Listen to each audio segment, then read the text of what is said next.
Alors coucou tout le monde, on va se retrouver alors pour une vidéo. Alors c'est une vidéo que je dois vous faire depuis longtemps. Si vous me suivez dans les vlogs, vous avez peut-être pu voir que je ne déjeune plus enfin, pas avec mes collègues, je déjeune toute seule. Alors là c'est super parce qu'il fait beau, donc dans des petits endroits calmes et tout, c'est juste top. Et je voulais vous expliquer alors pas forcément le pourquoi, mais pourquoi j'ai changé de façon de faire, pas à cause d'une personne, et pas non plus à cause d'une communauté ou genre de truc, voilà. Plus parce que il y a un moment, il faut arriver à ne plus mélanger travail, amusement, et ça c'est très dur. Je sais pas combien de temps va durer cette vidéo, ça risque d'être super long, mais voilà, c'est quelque chose dont je veux vous parler parce que ça peut vous arriver, voilà, je voulais vous en parler, voilà, tout simplement. J'ai un chewing-gum si vous demandez ce que je trifouille dans ma bouche. Je le cache. Donc je voulais revenir sur alors c'est même pas un problème, je sais même pas comment dire. En fait, pour faire... Enfin, je vais essayer de vous expliquer. Enfin, je vais essayer, je sais pas si je vais y arriver, je vais essayer. Vous voyez comme je suis là, j'ai tendance à être souvent comme ça. Alors, je suis quand même un petit peu restreinte au niveau de mon côté, comment je vais dire, mon côté un peu fofolle. Alors, je souris, ça, j'ai beaucoup de mal à faire sans, à ne pas sourire. Ouais, je sais pas faire, pas sourire. Quand je souris pas, c'est qu'il y a un truc qui va pas. Je l'ai déjà dit. Et c'est voilà, c'est le cas. Et dans mon travail, je souris. Alors, je suis pas tout le temps en train de me fendre la gueule, hein, je travaille. Mais je pense que ce côté d'un petit sourire tout gentil, voilà, déjà ça aide énormément à ce que les communications, peu importe quelle communication il s'agit, que ce soit téléphone, verbal, peu importe, voilà, je pense que ça aide à ce que ça se passe mieux. Il y a un cheveu qui m'enquiquine. Et pour tout vous dire, il a fallu que je compose avec des difficultés d'ordre, on va dire, entre guillemets hiérarchique, mais pas que. Je vais refaire un petit tour en arrière. Il y a un petit peu plus, enfin il y a quasiment, non, il y a plus de 2 ans de ça. Il y a maintenant un petit peu plus de 2 ans de ça. On m'a confié dans mon travail une tâche un peu plus importante sur laquelle je reprenais en gros un secteur. Donc j'ai dit que j'allais essayer, j'ai pas dit que j'y arriverais pas, j'ai dit que j'allais essayer. Et moi je suis quelqu'un, quand on me lance un défi, je fais tout pour le relever, au contraire, je veux y arriver. Et donc j'ai tenté de tout mettre en œuvre pour y arriver, jusqu'au moment où, alors j'étais plus fatiguée forcément, puisque j'avais une charge de travail qui était supérieure, donc j'étais forcément un peu plus fatiguée, mais c'est qu'en plus la personne auprès de qui je reprenais une partie de son travail, parce que c'était pas lui du tout son truc, m'a littéralement harcelé, parce que c'est le mot, m'a harcelé au point que j'ai perdu pied complètement, c'est-à-dire je ne savais plus, je me suis remise en question, mais en gros j'étais nulle, j'étais plus bonne à rien, je ne savais plus rien, et de fil en aiguille, ça plus la fatigue du travail, donc j'ai été obligée d'aller voir un médecin parce que ça n'allait plus, j'avais des vertiges dans la journée, il y avait plein de trucs qui n'allaient pas. Et alors, les médecins sont assez malins. Elle m'a fait parler durant cet entretien que je suis allée la voir. Elle a pris ma tension quand je suis arrivée, donc j'avais une tension normale. Elle m'a fait parler, ma tension est montée, et puis d'un seul coup, pouf, dans les chaussettes. Donc elle me dit, de toute façon, c'est du surmenage ton problème, donc il faut que tu te reposes. Alors, interdiction pour moi de faire un arrêt de travail, c'était non, tu vois, c'est quelque chose que je ne sais pas faire, et je ne voulais pas. C'est pas vrai qu'il y a une mouche qui est revenue. Elle va mourir. Bref. Et au moment où je lui ai dit non, elle me dit bon bah écoute, je vais donner des médicaments pour que tu arrives à te détendre et tout. Ça me plaisait qu'à moitié. Alors, enfin en gros j'avais pas le choix, c'était où je m'arrêtais ou bon, comme j'avais décidé de continuer à travailler et que j'y arriverais, on y va pour les médicaments. Alors les médicaments c'est super bien, hein, ça vous fout dans le coltard constamment, vous êtes plus bon à rien. En gros, avant je rentrais à la maison, j'étais épuisée, donc je pleurais d'épuisement. Là, quelqu'un qui me faisait rire me faisait pleurer. tu vois, c'était... il n'y avait plus de... Enfin, c'était un foutoir pas possible. Émotionnellement parlant, c'était un foutoir pas possible. Donc j'ai réussi, voilà, je m'en suis sortie, j'ai arrêté les médicaments, tout ça, donc impeccable. Par contre, dans le coup, ça m'a quand même vachement perturbée psychologiquement parlant, parce que normalement, je suis quelqu'un de battant, qui va pas se laisser marcher sur les pieds, qui va tout péter s'il faut. Et là, non. Là non, parce que je vous disais, alors, ça me fait penser au Pic de Dante que j'ai regardé hier, où à un moment l'acteur il dit dans le film prenez une grenouille, essayez de la mettre dans de l'eau qui est en train de bouillir, elle va tout faire pour se sauver. Mettez-la dans l'eau froide et puis augmentez la température de l'eau, elle va rester piégée, elle va mourir échaudée. En fait, c'est ce que ça m'a fait. Et je pense que c'est quelque chose qui peut peut-être arriver à chacun d'entre vous. C'est-à-dire que vu d'extérieur, j'aurais vu ça vu d'extérieur, j'aurais explosé tout de suite, j'aurais eu ce comportement où tu ne marches pas sur les pieds, tu te tais, tu me fous la paix, enfin voilà, j'aurais été moi, ou je ne suis pas quelqu'un qui me laisse marcher sous les pieds, c'est comme ça, j'ai décidé que c'était comme ça, etc. Et là, en gros, on a allumé le feu, j'étais dans l'eau froide, on a allumé le feu et je me suis fait prendre. Je me suis fait surprendre. Et étant donné que je ne suis pas quelqu'un qui ferait ce qu'on m'a fait, ça c'est pareil, c'est un truc qui est super difficile. Penser que peut-être quelqu'un va te faire un coup tordu, ça, je sais pas faire ça moi, je sais pas faire des coups tordus déjà. J'ai pas envie d'apprendre. Voilà, donc j'ai perdu pied donc par rapport à ça il y a 2 ans. Et en fait, ça m'a fragilisée parce que malgré tout encore, et même encore aujourd'hui, hein, même que j'essaie d'apprendre à passer outre et à redevenir, alors je vais revenir après sur un truc, mais à revenir quelqu'un finalement que j'étais peut-être avant, mais peut-être pas à fond parce que d'un coup c'est peut-être trop. Je vais vous expliquer ça après. Je vous dis, prenez un café, un thé ou mettez-vous au lit parce que je vais vous endormir avec un peu de chance. Je sais même plus ce que je disais donc ouais, j'ai perdu le fil. Donc voilà, je me suis fait... en fait, ça m'a diminué, entre guillemets, je dis bien entre guillemets, psychologiquement, et ça m'a atteint sans que j'ai ce doute où j'y étais encore. Alors ça, c'est compliqué, je sais pas si vous comprenez ce que je dis. Mais quand j'avais 20 ans, même avant d'ailleurs, hein, même quand j'ai eu 16 ans, parce que le pauvre mec qui n'a pas voulu me donner, enfin je vais vous raconter aujourd'hui. J'étais têtue et bornée, et moi à 16 ans j'avais dit que je passerais mon permis moto. Alors maman m'avait dit non, je te paye pas ton permis moto. Alors à l'époque, à 16 ans, c'était que le 125, aujourd'hui c'est plus, je sais même plus d'ailleurs comment on passe les permis, ben, bref. Je connais que le permis voiture, et moi à mon époque il n'y avait pas encore la conduite accompagnée, c'est ma soeur qui a le droit à la conduite accompagnée, c'est pas moi. Maman me dit je te paierai pas ton permis moto. Eh ben j'ai beau le payer toute seule. Et oui. Et je m'appelle Gaëlle. J'étais rebelle, hein, super rebelle. Et donc donc j'avais payé tout ça, je faisais mes cours et tout, et puis quand j'ai une idée quelque part, je l'ai pas ailleurs, hein, donc de toute façon je repartais avec. Et arrive le jour de l'examen. J'étais dans une école de merde. Arrive le jour de l'examen et l'inspecteur me fait faire le parcours, machin, tout ça. Je fais le parcours, donc moi j'étais sûre de moi, je connaissais tout par cœur. Donc... Et alors aujourd'hui, je crois que ça se passe plus comme ça maintenant. Quand on passe le permis, ils vous donnent pas tout de suite le résultat. Enfin, alors que là, on nous le donnait tout de suite. En gros, on était une fois que tout le monde était passé, on retournait voir l'inspecteur. Il nous disait voilà, vous avez fait ça, ça, ça, et je vous le donne. Et il nous filait le petit papier rose. On avait un papier rose, je sais pas ce que c'est aujourd'hui.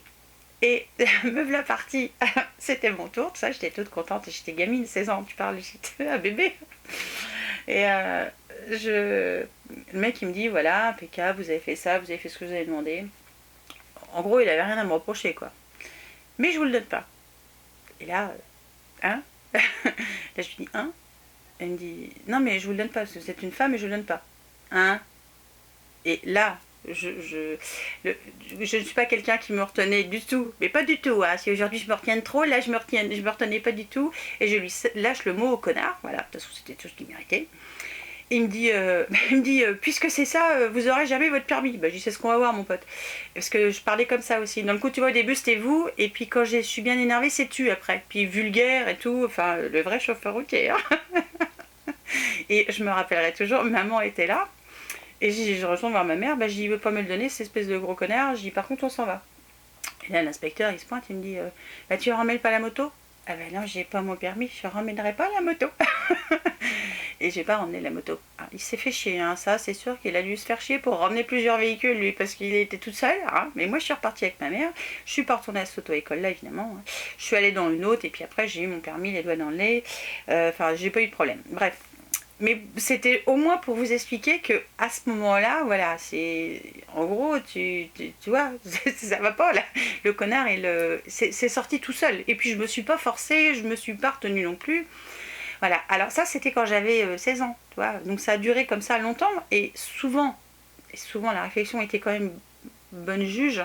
Papa, maman me disaient, tu devrais pas être comme ça, à rentre dedans là. Ça va te porter préjudice. Faut que tu apprennes à te canaliser. Donc j'ai appris à me canaliser. Enfin, j'ai appris, le temps a fait que je me suis canalisée, parce que bah, on réfléchit et puis il y a des circonstances qui font qu'on est amené à penser, à agir différemment, parce que on se dit ah non, il faudrait mieux que, on va dire, on pense avant d'agir. Voilà, on va dire, je le fais dans ce sens-là. Jusqu'au moment où, à force de trop penser, on n'agit plus. Et là est venu le problème. Donc jusqu'à ce que je rentre dans cette boîte. Que je vais en revenir quand même à la source. Je vais y arriver au bout d'un moment, ne vous inquiétez pas. Faut être patient, c'est tout. Enfin, voilà. je ne vous dis pas tout de suite parce que sinon c'est trop facile après et puis il n'y a plus de vidéo. Enfin bon, allez, j'arrête. Donc aujourd'hui, je suis plutôt dans la phase où je dois réapprendre à être plus pet sec, chose que je sais faire et que je conseillerais à toutes les personnes qui là, même vous d'ailleurs. Et je vais plutôt suivre ce genre de conseils et pas rester dans l'état actuel des choses où je me laisse littéralement marcher sur les pieds. Alors voilà, et c'est ce qui est dur, et c'est le juste milieu entre, en gros, se foutre royalement de toute opinion, mais de toute opinion, et se laisser monter dessus. Enfin, tu vois, il y a une marge entre les deux, et je n'arrive pas à trouver cette marge. Aujourd'hui, enfin, je peine. Voilà, je vais la trouver, hein, mais voilà. Pour l'instant, j'essaie de faire en sorte de revenir avec mon côté pet sec, mais pas trop, parce que bah, il faut quand même. Voilà, il y a un moment, il faut arrêter, il ne faut pas trop exagérer non plus. Voilà, il faut que je trouve ce juste milieu. Et c'est ça ce qui est dur. Et pour en revenir à ma situation actuelle, en fait, j'ai remarqué que mes collègues de travail appliquent, comme des gamins, le reflet de ce qu'ils voient chaque jour. C'est-à-dire qu'il y a certaines personnes avec qui je bosse qui me considèrent comme de la merde. Enfin, moi, je le ressens comme ça. Après, si c'est pas leur but, faut qu'elles me le disent, parce que je sais pas dans le coup. Et qui me considèrent un petit peu comme, pas un petit peu, hein, qui me considèrent tout court comme de la merde, qui ont des comportements assez dévalorisants, et finalement c'est une forme d'harcèlement quand même. C'est pour ça que le titre de cette vidéo, ça va être le mot harcèlement, parce que je trouve que ça en fait partie, mais pas que. Et finalement, mes collègues de boulot, ils font pareil. Et résultat, ils ne font plus la différence entre les moments où je suis avec eux, où on est hors du travail, et les moments où on est pendant le travail. C'est-à-dire, quand on est au boulot, on bosse. Et quand on est le midi à notre pause déjeuner, je rigole. J'ai toujours le sourire. Je n'engueule jamais personne. Et je n'aime pas cette façon de faire. Mais par contre, le midi, voilà, je me lâche littéralement, quoi. On parlait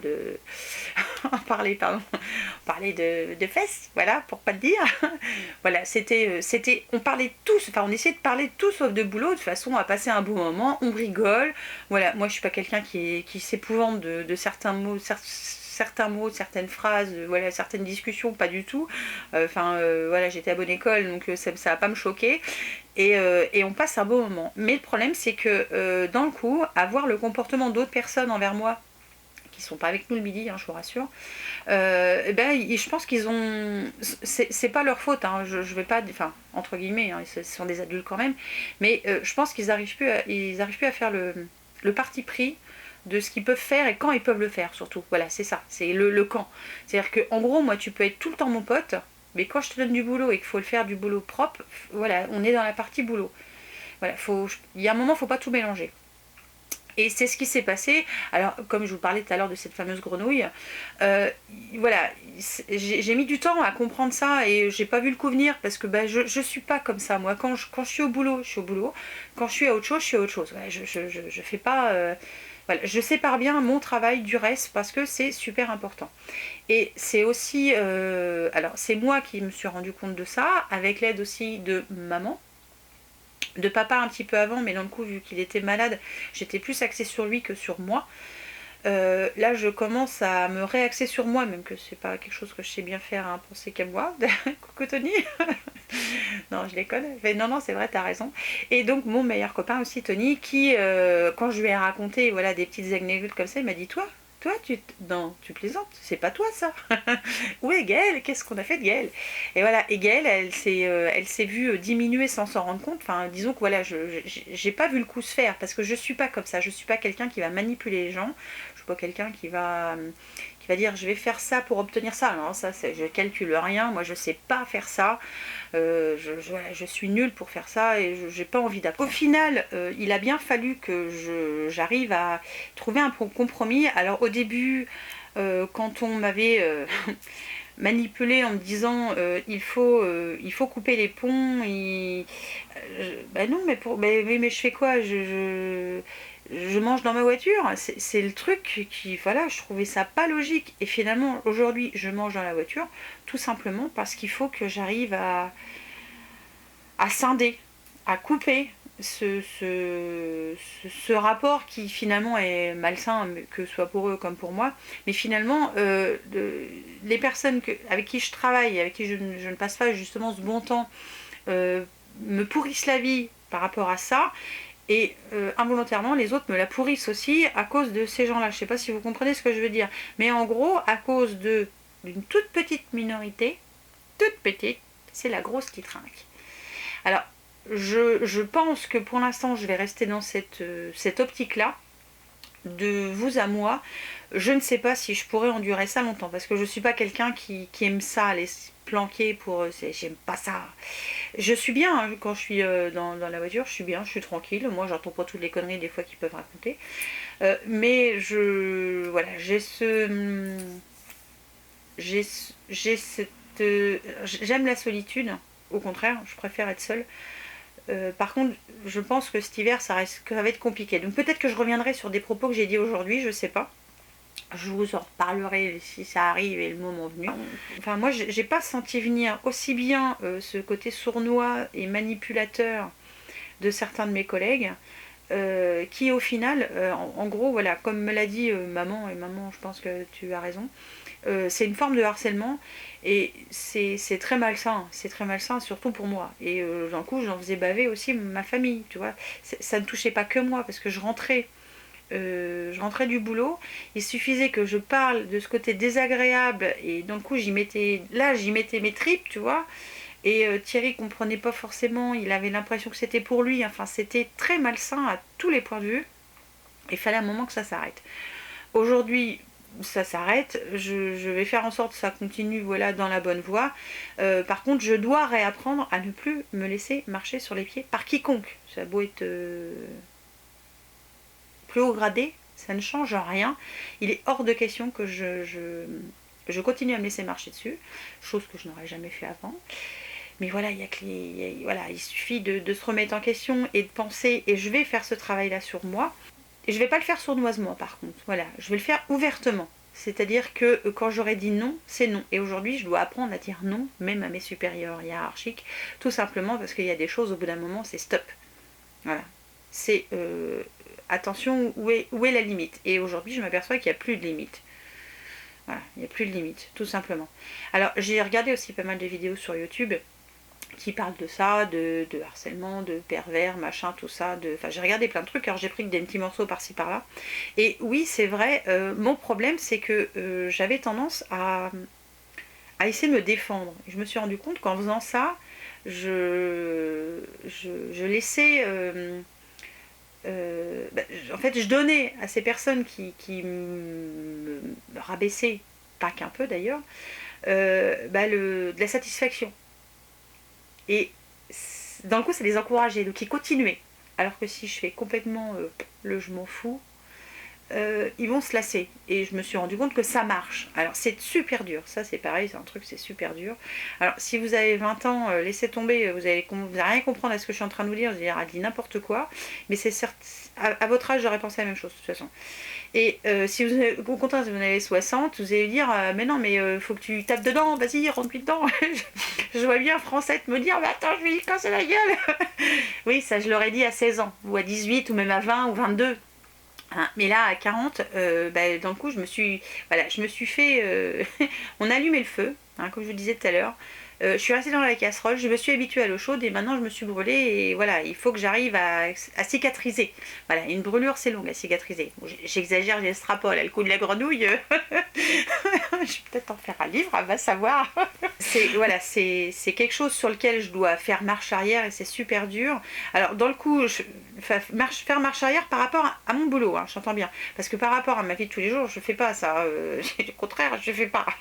Je sais que hein, si vous avez Français, si tu regardes cette vidéo, tu vas dire mais elle est complètement tarée, Gaëlle. Tu te rends compte, elle se laisse marcher dessus. Mais attends, on va les rentrer dedans. Et je sais que c'est pas facile peut-être à comprendre ce que je suis en train de vous dire. Peut-être que si vous avez vécu ce genre de situation, vous allez peut-être le remettre sur vous et vous dire oui, c'est vrai. Après, si vous avez des suggestions, des trucs, et ben mettez-le en commentaire et je veux bien en répondre à des vidéos où si vous avez vécu ce genre d'expérience, parce que voilà, je suis sensible à ce truc-là parce que ça m'est arrivé et dans le coup, ça m'agace de voir ces gens. Peu importe entre guillemets la puissance qu'ils ont, parce que je trouve que personne n'est plus puissant que l'autre, enfin, on est tous des êtres humains pareils, hein, on est tous faits pareil, à quelque chose près, s'amusent avec des personnes qui psychologiquement sont plus faibles et ça m'agace. Voilà. Donc si vous est arrivé ce genre de choses, si vous avez un récit à faire, vous pouvez m'envoyer un message et je veux bien y réfléchir. Mon point de vue à moi, ce sera mon point de vue à moi, je ne suis pas grand psychologue ni tout ça, hein. Je veux bien y réfléchir et en parler en vidéo, entre guillemets cas par cas, parce que je trouve que ça peut être enrichissant pour tout le monde. Donc si vous avez envie, alors alors, je remets à César ce qui est à César. Ce style de vidéo ne m'est pas venu à l'idée comme ça ce matin quand je me suis levée. Hein. Que vous m'envoyez, vous, un mail avec un souci, un problème et que j'en parle après en vidéo. C'est Coco Vanille que j'ai vu il y a quelques mois de ça qui a lancé ce concept. Et d'un coup, par rapport à ce qui m'est arrivé, j'ai trouvé ça bien de pouvoir en discuter. Donc, je crois qu'elle l'appelle ma chère. Je peux t'avouer à quel point je suis super balèze pour me rappeler des trucs.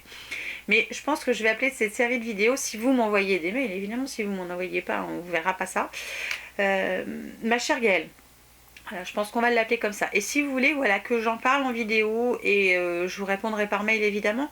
Mais voilà, si vous voulez que je parle de ça en vidéo, je serais contente parce que ça fait aussi partie des choses que je partage avec vous parce que voilà, il m'est arrivé cette tuile. Ça a été super dur pour moi de me l'avouer. Aujourd'hui, j'avoue que je me suis fait monter dessus. Enfin, c'est un truc de... Et voilà, bref, je veux, moi, entre guillemets, corriger ce problème et redevenir, entre guillemets, avec le comportement que j'avais il y a un peu plus de 10 ans maintenant. Je vais y arriver, hein. Et voilà, si vous avez, vous, des expériences à partager, ce genre de choses, et que vous voulez que je les pose là sur la chaîne, évidemment, je ne dirai pas les noms, évidemment, je trouverai d'autres prénoms ou ce genre de trucs. Et je pense que ça peut peut-être être bien qu'on partage ça ensemble aussi. Il n'y a pas que la beauté, il n'y a pas que tout ça, il y a aussi les problèmes qu'on a tous les jours, et ça peut être bien qu'on en discute. Bref, voilà. Allez, j'arrête là. Sur ce, je vous laisse, je vous fais plein de bisous, et j'espère que je ne vous aurai pas trop gonflé. Je vous dis à très vite pour une nouvelle vidéo. Ciao.